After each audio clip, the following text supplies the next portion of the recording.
अध्याय 24।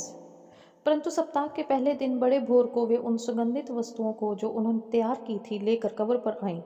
उन्होंने पत्थर को कब्र पर से लुढ़का हुआ पाया, पर भीतर जाकर प्रभु यीशु का शव ना पाया। जब वे इस बात से भौचक्की हो रही थी तो देखो, दो पुरुष झलकते वस्त्र पहने हुए उनके पास आ खड़े हुए। जब वे डर गई और धरती की ओर मुंह झुकाए रहीं, तो उन्होंने उनसे कहा, तुम जीवते को मरे हुओं में क्यों ढूंढती हो? वह यहाँ नहीं है, परंतु जी उठा है। स्मरण करो कि उसने गलील में रहते हुए तुमसे कहा था, अवश्य है कि मनुष्य का पुत्र पापियों के हाथ में पकड़वाया जाए और क्रूस पर चढ़ाया जाए और तीसरे दिन जी उठे। तब उसकी बातें उनको स्मरण आई, और कब्र से लौटकर उन्होंने उन 11 को और अन्य सब को ये सब बातें कह सुनाई।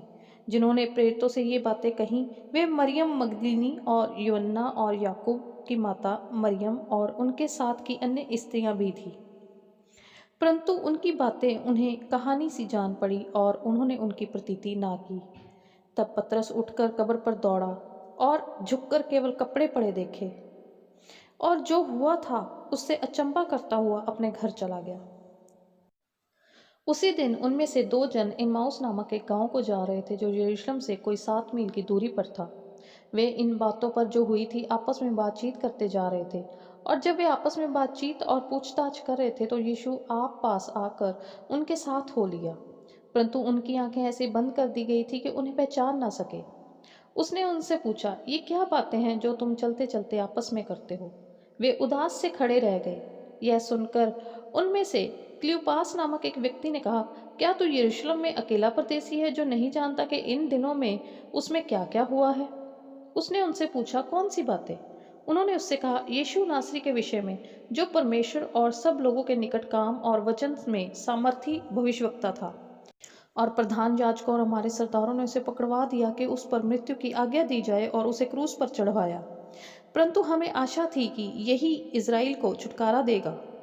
इन सब बातों के सिवाय इस घटना को हुए तीसरा दिन है, और हम में से कई स्त्रियों ने भी हमें आश्चर्य में डाल दिया है, जो भोर को कब्र पर गई थी, और जब उसका शव ना पाया तो यह कहती हुई आई कि हमने स्वर्गदूतों का दर्शन पाया, जिन्होंने कहा कि वह जीवित है। तब हमारे साथियों में से कई एक कब्र पर गए, और जैसा स्त्रियों ने कहा था वैसा ही पाया, परंतु उसको ना देखा। तब उसने उनसे कहा, हे निर्बुद्धियों और भविष्यवक्ताओं की सब बातों पर विश्वास करने में मंदमतियों, क्या अवश्य ना था कि मसीह ये दुख उठाकर अपनी महिमा में प्रवेश करे? तब उसने मूसा से और सब भविष्यवक्ताओं से आरंभ करके सारे पवित्र शास्त्र में से अपने विषय में लिखी बातों का अर्थ उन्हें समझा दिया।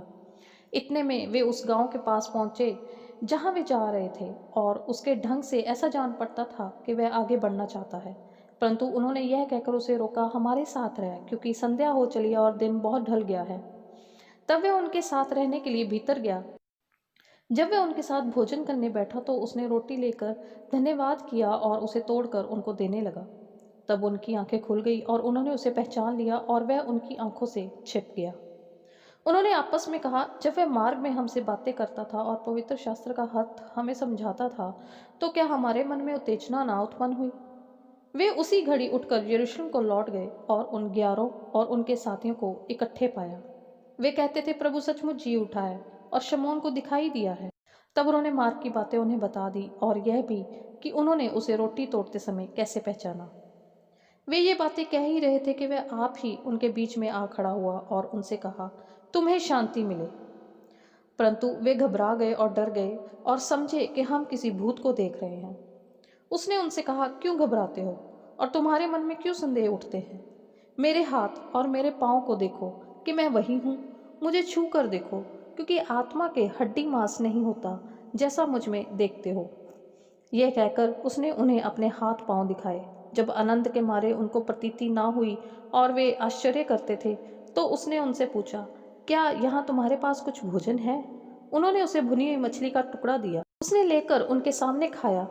फिर उसने उनसे कहा, ये मेरी वे बातें हैं जो मैंने तुम्हारे साथ रहते हुए तुमसे कही थी, कि अवश्य है कि जितनी बातें मूसा की व्यवस्था और भविष्यवक्ताओं और भजनों की पुस्तकों में मेरे विषय में लिखी हैं, सब पूरी हों।